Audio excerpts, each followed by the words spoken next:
Maging maingat kayo dito sa mga Facebook pages na nag-aalok ng pautang, no?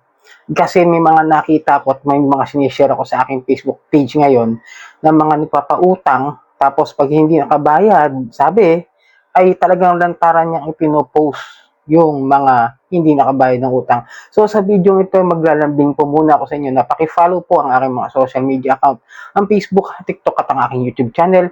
At kung nakatulong sa inyo ang video ito, malaking tulong din po ang inyong pag-like, malaking tulong din po ang pag-share at para updated po kayo sa mga videos na ginagawa natin dito about sa usapang online lending apps at mga online loan scams ay maging mapanuri kayo at maging maingat sa mga yan. Okay? Paalaala at disclaimer, hindi po ako nang hihikayat na mangutang kayo dito sa mga online loan apps. Ako po ay nagbabahagi at nag-expose ng kanilang mga ginagawang pamamaraan ng mga mali na pagpapautang at mga maling paraan ng paniningil. At hindi po ako naninira dito ng mga lending companies, kundi sinusubukan nating applyan at utangan din. At sinisilip natin yung kanilang mga paglabag dito sa mga unfair debt collection practices na ginagawa ng mga online loan apps. At paalala lang hindi rin po ako na-encourage na wag magbayad ng utang.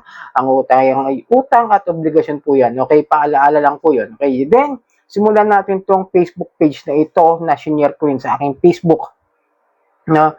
Para maging aware kayo. Paki-suportahan po yung aking YouTube channel kung sakaling mai-post ko to sa Facebook page, ano. Paki-follow niyo na lang po at paki-subscribe po. Laking tulong po 'yan. Ito yung sabi nung itong page na to, no. Matagal ko nang napapansin ito, hindi ko lang masyadong ginagawa ng video dahil hindi ako sure kung legit ba talaga siya nagpapautang. Ito yung Facebook page niya. Money Tips and Credit Cards by John Rick. Yan kasi nakalagay, di ba? Money Tips and Credit Cards by John Rick. Yan nasabi sa kanyang Facebook page, yung pangalan niya. Ibig sabihin, nagbibigay siya ng mga payo o advice kung paano hahawakan o i-handle yung pera at yung mga credit cards. Nung sinilip ko yung kanyang Facebook page, ito lang kasi yung nakalagay doon na kanyang ginagawa. Okay? Parang ano siya, nagko-convert daw siya ng mga GCash, G-Gives, mga ganun, something like that. Tapos kung ano-ano, nagpapa-loan din daw siya, ng kung ano-ano na halaga, syempre. Pero mahirap dito kay Money Tips and Credit Card by John Wick is pinopost niya yung mga nagkakautang. So malinaw na may paglabag yan sa ating data privacy at sa cyber crime o cyber libel crime. Okay? Ito kasi senior ko siya, no? Tinakpan ko na lang po yung mukha nung pinost dahil nga hindi naman natin sigurado at di man talaga tayo nakatitiyak na siya ay hindi nagbayad ng utang, at kahit hindi siya nagbayad ng utang, hindi pwedeng i-post yan para gawaan ng isang malicious at isang nakakapanirang salita o mga bagay dito sa nagkautang na ito. Wala kang awa sa akin, pinahiram kita ng 100k daw kasi nagtiwala ako kasi OFW ka.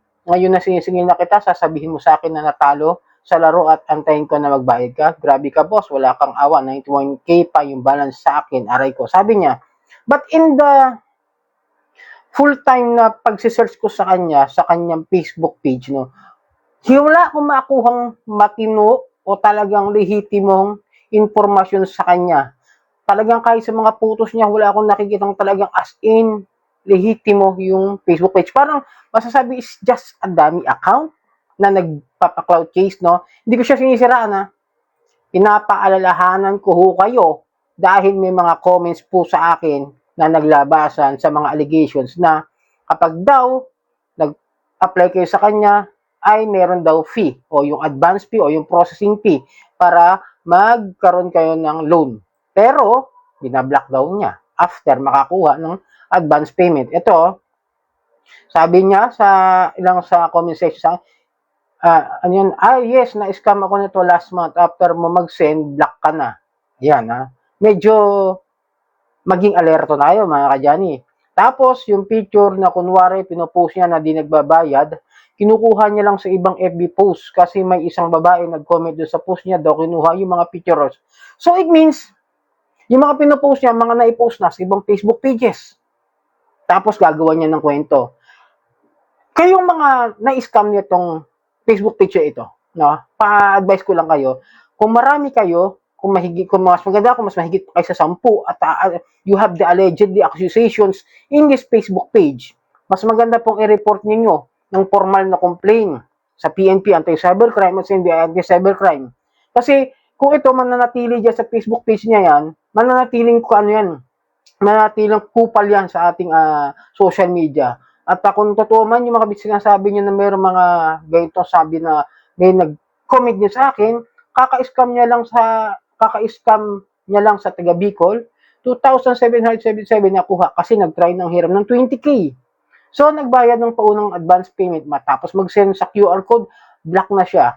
Kawawa, hiniramin pa yung pera na advance na, tapos ganun-ganun lang. Okay, maniwala na, makinig kayo sa mga sinasabi ko. Yung mga comment na ito, sila yung mga nag-share ng kanilang mga experience. So, nanghihingi ng pera. It depends sa loan na kukunin mo. Kunwari, ito, 20,000. Ang i-advance payment daw niya is 2,777, sabi. And then, tinry ko rin po siya naman para mas maintindihan ko kung ano ba talaga yung kanyang pautang online. So, I try message him. Sabi ko, paano mag-avail? And then, meron siyang finorward sa akin na link ng isang legit na lending apps o lending company. I will just, hindi ito tungkol sa about sa Atome, no? Ito, sasabihin ko na kung ano yung link na binibigay niya. Atome po ang kanyang binibigay na link. Parang mag-a-apply ka doon. Parang ang modus niya is mag-a-apply ka sa Atome. Pagkatapos nga, pag hindi ka na-approve or ikaw ay na-reject, parang ganun something, is siya yung kakausapin na. Sa kanya ka magbibigay ng mga sabing advance payment. Yun ang gagawin, no? Para ma-approve. Pero so, may mga sabi, parang ina-under the table daw niya ang Atome, which is, para sa akin, no? Parang napaka kalokohan. Bakit magkakaroon ng ganung klase ng idiot ang Atome kung meron silang legit na lending app? Hindi po ba? Diba? At ano naman yan, yung Atome na is matagal na rin yan. Buy now, pay later din po yan. Kaya medyo nagtaka ako doon sa kanyang sistema ng pagpapautang. Kaya maging aware kayo sa mga ganitong klase ng mga pautang online. Yes, nakikita ko ang daming gustong manghiram, ang daming gustong mag-avail ng loan sa kanya. At ang nakakalungkot dyan, baka mamaya yung mga, sabihin natin may 100 katao na nag-apply na o nag-avail ng loan sa kanya, nakuhanan niya ng mga sabihin na natin na, example mo na lang yung kanyang sa mga naibibigay nyo is 500 to 1,000, di ba? Medyo malaking halaga na po yun. No, maging maingat kayo. Pinapaalala ko kasi kung talaga may utang sa kanya yung mga tao niya at siya ay nagpapautang talaga ng legal at tama, pwede naman niyang kasuhan small claims. Pero nakita ko sa mga ibang Facebook post niya, comments na hindi na magpo-post na lang siya kaysa mag-file daw siya ng reklamo o ng civil case. Now, which is mas gusto pa niyang labagin yung batas kaysa sundin yung due process ng paniningil ng pautang. Kaya paalaala lang, maging maingat kayo. Ulit-ulitin ko sa inyo, bago kayo umutang sa mga ito, ilang libong beses nyo kayo mag-isip, lalong-lalo na kung may involvement na processing fee o advance payment na kukunin. As in talagang kayo magbibigay ng pera at hindi ibabawas sa ilo-loan ninyo. Basta okay sa akin, ibawas mo na lang sa ilo-loan ko kaysa ako mismo magbibigay ng pera sa iyo. Di po ba? Sana nakatulong ang video ito. Muli, maglalambing ako sa inyo na pakipalo po ang aking mga social media account, ang Facebook, TikTok at ang aking YouTube channel. Maraming po salamat sa uulitin.